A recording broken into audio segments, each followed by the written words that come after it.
Hi friends, இப்போ நம்ம சிறகடிக்க ஆசை பார்க்க போகிறோம். சிறகடிக்க ஆசையில் என்டர்டெயின்மெண்ட்டே இல்லைன்னு சொல்லிட்டு எல்லாரும் சேர்ந்து பிளான் பண்ண விஷயம் தான் நாட்டுக்கு. நம்ம விஜயாவை இப்படி வச்சு செய்கிறாங்களே அப்படிங்கிற மாதிரி ஆயிடுச்சு. விஜயா வச்சு செய்கிறாங்களா இல்லை விஜயா வந்து எல்லாரையும் வச்சு செய்கிறாங்களான்னு ஒன்றும் புரியலங்க. அதாவது விஜய் என்ன பண்ணுறாங்க, எல்லாரும் என் காஸ்டியூமை பாருங்கன்னு சொல்லிட்டு வந்து நின்னாங்க பாருங்க. ராரா சரசுக்கு ராராங்கிற மாதிரி இருக்குது. அதாவது முழுசாக சந்திரமுகியாக மாறலங்க, ஆனால் ஆஃப் சந்திரமுகியாக மாறி இப்படி அரைக்குறையாக வந்து நிற்கிறியம்மா அப்படிங்கிற மாதிரி ஆயிடுச்சு.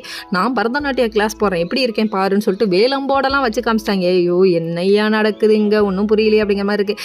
இது ஏன் விஜயாவா இது? ஐயோ இந்த ரூபத்தில் பார்த்துருந்தா அப்பயே நான் கல்யாணம் பண்ணியிருக்க மாட்டேன் ஃபீல் பண்ணுறாரு. பாவம் நம்ம அண்ணாமலை கொஞ்சம் வருஷத்துக்கு முன்னாடி இதை பார்த்துருக்கலாம் அப்படிங்கிற மாதிரி ஆயிடுச்சு. மொத்த குடும்பம் சேர்ந்து நம்ம அம்மாவுக்கு என்ன ஆச்சுப்பா என்ன ஆச்சுப்பான்னு சொல்லி கேட்க, ராரா சரசுக்கு ராரா சந்திரமுகி போய் முழுசாக வந்துருச்சுடா அப்படின்னு சொல்லிட்டு எல்லாரும் சேர்ந்து பயந்துட்டாங்க. அதுக்கப்புறம் சரி சரி சரி பயந்ததெல்லாம் போதும்ப்பா எல்லாரும் ஓரமாக உட்காருங்கப்பான்னு சொல்லிட்டு செல்ஃபி எடுக்கிறாங்க. என்னடா அது மாற்றி செல்ஃபி எடுக்கிறாங்களேன்னு சொல்லிட்டு பார்த்தா இவங்களோட ஆசாயாமா கனவாமா, அதனால டான்ஸ் கிளாஸ் ஆரம்பிக்கிறேன்னு சொல்லிட்டாங்க. சரின்னு சொல்லிட்டு மொத்த குடும்பம் அமைதியாகிடுச்சிங்க. சரின்னு சொல்லிட்டு ஃபோட்டோக்கெல்லாம் போஸ்ட் கொடுத்து பயங்கரமாக ஃப்ளெக்ஸ் எல்லாம் ரெடி பண்ணி கொண்டு வந்து நிற்க வச்சா ஒரு ஈக்காக்கா கூட வரல. யார் கையால் ஓப்பன் பண்ணுமா? சீஃப் கெஸ்ட்டா யாருன்னு பார்க்குறீங்களா?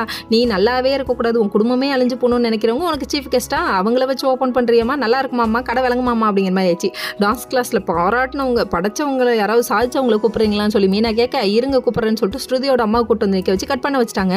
அது மட்டும் இல்லைங்க, நம்ம மீனா வென்சல் பண்ணுங்கிறதுக்காகவே எல்லாரையும் விளக்கேற்ற வச்சுட்டாங்க. விளக்கேற்று நீ எல்லாரையும் ஓப்பன் பண்ண வச்சு நீ எழுத்து ஏற்ற விட்டுருக்கலாமா, ஆனால் திரியும் எண்ணெய் ஊற்றுனது யாருமா? மீனாதாமான்ட்டாங்க. வேற லெவல் முத்து, எது நடந்தாலும் பாசிட்டிவாக நினைங்க, நீங்கள் வேற லெவலில் வருவீங்க அப்படிங்கிற மாதிரி ஆயிடுச்சு. ஓகே ஃப்ரெண்ட்ஸ், நெக்ஸ்ட் வீடியோவில் பார்ப்போம்.